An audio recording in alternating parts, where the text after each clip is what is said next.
This is the vlog for January 7th, 2019.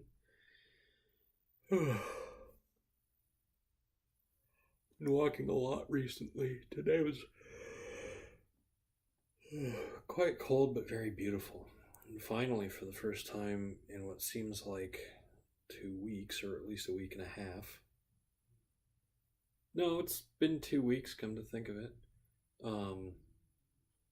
The sun stayed out the whole time I walked.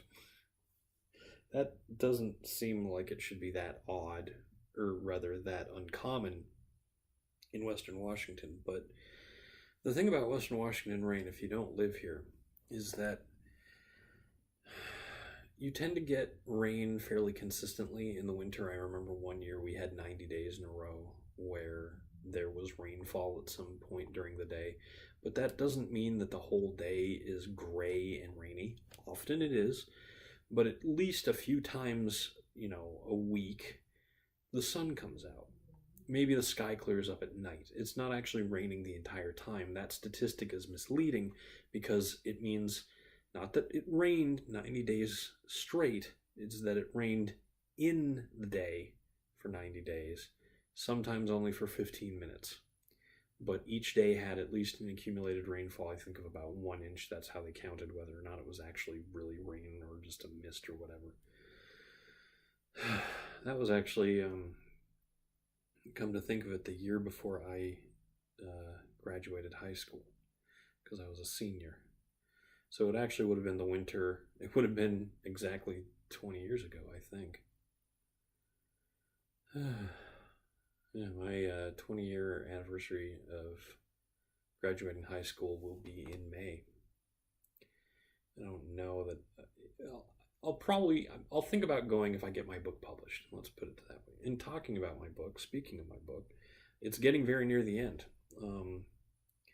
It's basically, at this point, I'm sort of dragging it out. I need to have the big climax of the book happen in the next chapter or two. So that I can have at least one chapter of follow-up, sort of secondary climax, basically wrapping up some loose ends of the story, and then have a resolution, actual final chapter, which will lead directly into the manuscript of the first manuscript that I wrote, which will become the second book, I guess, if I do get it published. The chance of me getting this first book published are actually pretty good. The chance of me getting the second one published are probably going to rest heavily on how successful this first book could end up being. I like it. I like this manuscript. There were times when I didn't. I think I've shared that concern in these vlogs before. But going back and actually adding some action in places, taking a second look at some chapters that I thought felt weak, I feel a lot better. It's still, overall, it moves very quickly. It changes location a lot, and I bet I could probably take a closer look to some of the descriptions and clarify some things, make some things more clear, more succinct. But hopefully an editor will be able to help me with that. We'll see. I'm going to go through, after I do the first, finish the rough draft, I'm going to go through, do a pass, and then I'm going to add quotes from a author who writes travel books in universe, to sort of give it that more lived-in world feeling. Hopefully it works. We'll see. At the very least, if they come off as being, obtrusive or distracting, they're easy to remove. They don't have anything to do with the actual plot. They'll give little hints about what the chapter might be about without actually explaining it outright. This isn't going to be next time on Dragon Ball Z, Goku dies, kind of a situation. But there's a lot to think about when writing novels. More than I think I would have really imagined when I got started in all of this. But then again, the Daigaia universe is sort of different and sort of special to me. I put a lot of work into it before I actually started writing it, which is not something that I had done with any other story or collection of stories that I might have written. I had some idea of the universe I wanted for my very first manuscript that I wrote in high school, but it was derivative. It was very, very comic booky. It wasn't very well researched. I didn't write a lot of notes. I had just the barest hint of an outline, if I had one at all. I think if I wrote an outline, I wrote it to appease a teacher because it was part of a school project. Whereas with Daigaia, I have more than a novel's worth of notes,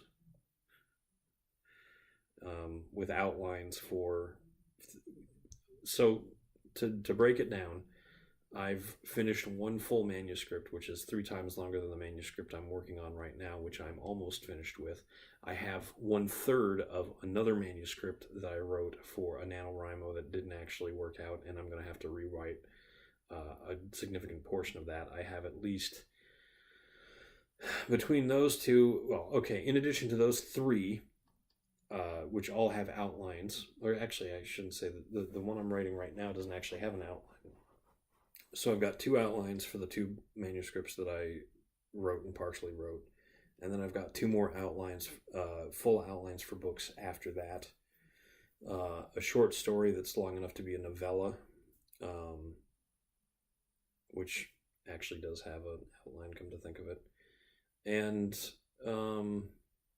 yeah, just tons of information about characters, locations, magic and technology, culture, languages, fictional history.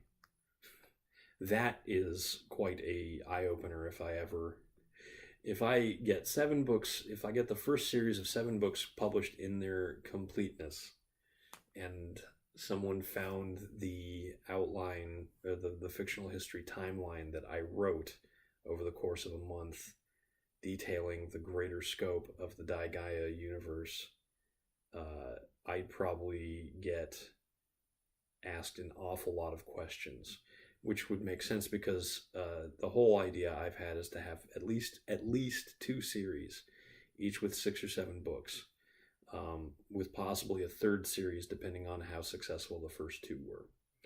But I definitely have enough stories, not full outlines, but at least notes on future stories that I could go that far.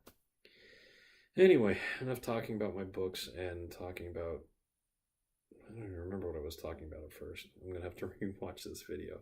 I'm just going to say, I'm Eric Spornitz, and tomorrow will be better.